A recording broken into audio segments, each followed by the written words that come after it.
If you're a professional that wants to start your own tutoring services online, this video is for you, especially if you have a hard time finding clients. Let me show you how easy it is to market your services on Craigslist. This is Yilbaz, and I run a Spanish tutoring service online, and I've only used Craigslist to market my services. There's about 200 million users every month, so take advantage of the popularity of this website. I actually made a video a while ago about the 2 simple things that you need to get started on this tutoring service.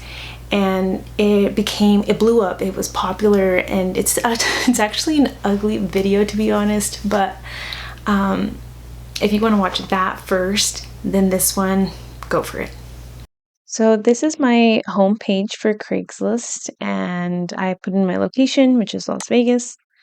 First of all, you want to put the name of your service, Spanish tutoring. In my case, you might be teaching a different language. And from here, you'll see all these, the results, but you'll also see on the top right corner, post and then account. We're going to go to post. You're going to go all the way down to service offered. Please choose a category. You want to put lessons and tutoring. So for the title, I'm just going to say personalized online, personalized Spanish lessons. You can also say Spanish tutoring services, learn conversational Spanish. So I'm just going to go into my website here and just copy and paste what I have here. And I'm going to adjust here. It says former high school Spanish teacher in Las Vegas.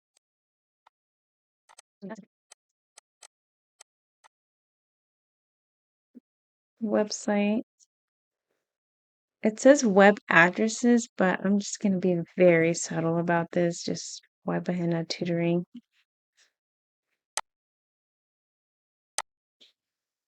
.wordpress.com.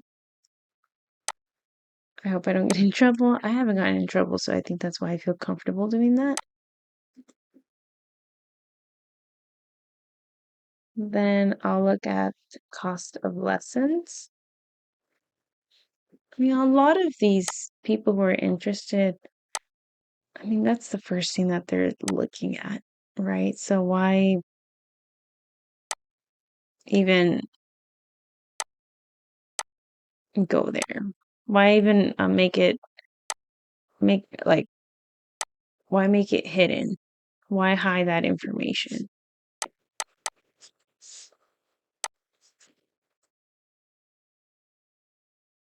Okay, so this is where I'm going to pay my $5, and this is the exact price that they charged in 2019. I'm glad that they haven't increased their prices like everything else in this world.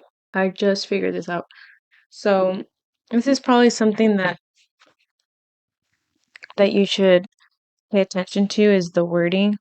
So I put Spanish tutoring, right? Like if my brain is saying Spanish tutoring, that's what I'm going to type.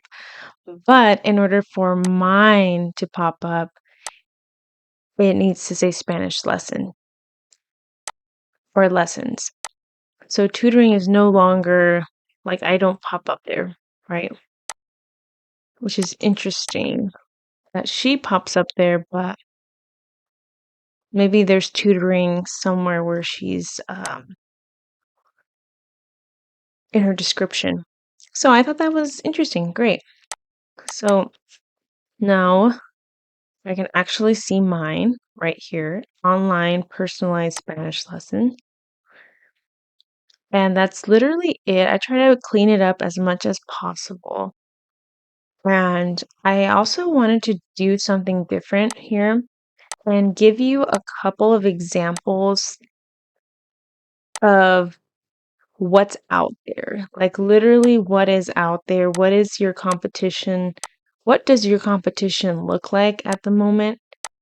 And depending on your location, you can look at, you can literally search Spanish lessons, Spanish tutoring, and see what pops up. And there's a lot. So I decided to click on random locations to make this as random as possible. And this is what I found. So $20 an hour tutoring in Spanish lessons. He puts his phone number. And the problem with putting your phone number is that you're going to get a lot of inquiries that are not very serious. They'll just have your phone number. So I would caution, I would be careful with that. Native speaker, I think that's important. A lot of Spanish learners are looking for tutors that are native speakers. 100% personalized Spanish lessons, all levels, all ages. That's great. We can use Zoom, FaceTime, Google Meets, or any other app you feel comfortable with. Sounds very flexible. Or just regular calling. I would delete that because nobody's going to do Spanish tutoring, Spanish lessons over the phone.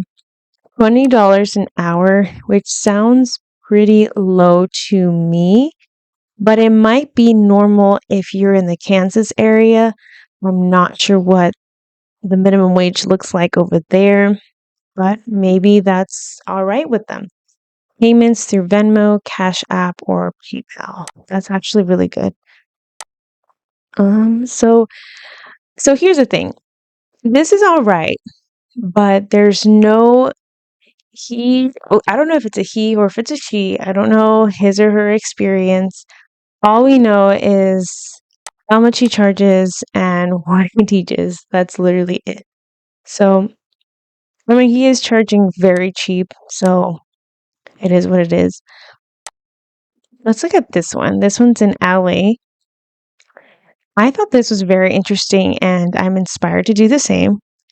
So in his images, he actually puts this kind of looks like a slideshow in a way.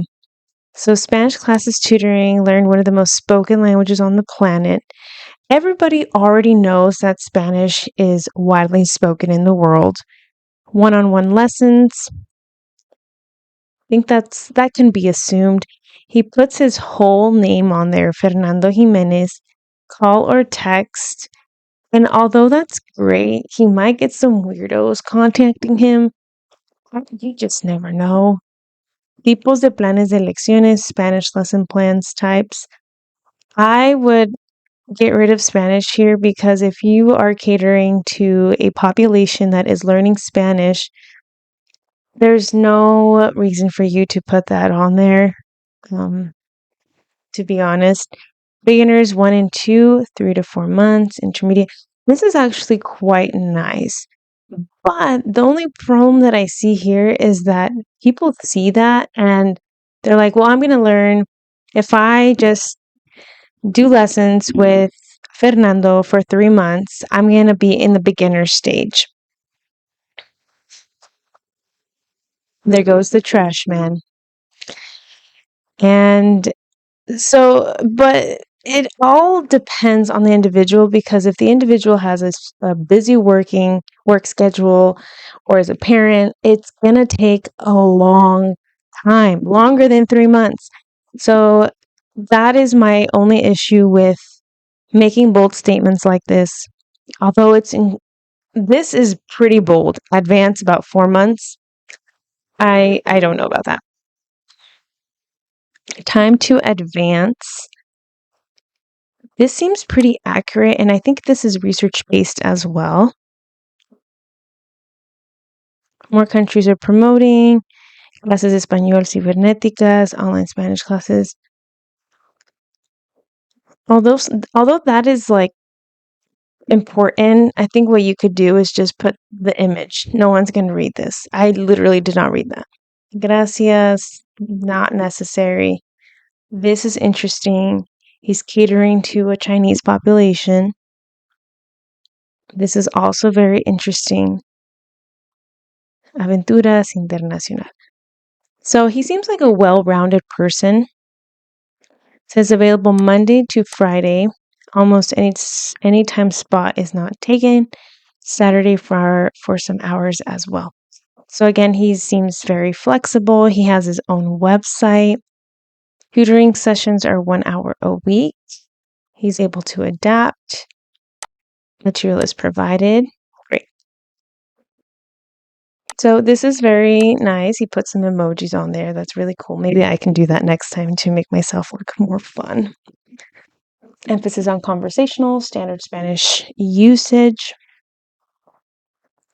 There's a lot of text here about the teacher, which is great, but when I was a teacher, I always used bullet points. It's just easier to read than paragraphs. Del instructor, again, not necessary. Classes and background. This is really good. I like that instead of bullet points, he put little emojis. And why learn Spanish? Again, everybody has their own why, so I don't think this is necessary. But overall, he seems like a trustworthy person that is probably a great online teacher. And maybe we can do another video that explores different websites. Okay, this one was impressive, and I actually learned a lot from this person. So she puts her phone number. Again, there's pros and cons to doing that. She has her reviews. The first thing, that's amazing. That's actually something that I need to work on. Contact. Again, there's this can cause confusion because she has a phone number here and then she has another phone number here. So just, be consistent there. Call or text me. Let me know why you need Spanish lessons. Most people won't call, but they might text. Let's see. Experienced Spanish teacher. She put some bullet points, but it's a lot. Like, you don't need that much. And I clicked on her website, and her website has the same exact information. So I wouldn't I would just choose a couple that are most important, and that's it. No one's going to read all that. Clients include, I kind of like this as well, because if I am looking for a Spanish teacher, I would like to know that the teacher has worked with students in my position. So I think that's really smart of her. My arts, training, and work. I'm sure there's a reason why she puts this. I don't know what the reason is, but my clients in the arts, that's great. The average timetable to learn Spanish. I think this is more realistic than the other dude. But again, I would put like a discretionary, or what do you call it? Just like an asterisk that this all depends. The time for someone to acquire a language really depends on the individual, not on the teacher. So something around that, so that people we don't have these high expectations that, oh, I paid XY amount, I should be able to learn it. But it also depends on how often are you reviewing what you are learning in the Spanish lessons. So these are just some examples, and this was the only one that I think there was other ones as well where she actually had a picture of herself. So I think, the key here is to build as much trust as possible with potential clients, because they don't know you, you don't know them. And I think if you put a phone number, you're really asking for weirdos to call you. So I wouldn't go there. There are over 250 million users every month on Craigslist. Surely you will find your first client. Don't give up. Give me a thumbs up if you learned something new today. Comment below how your business is doing. Bendiciones. Bye.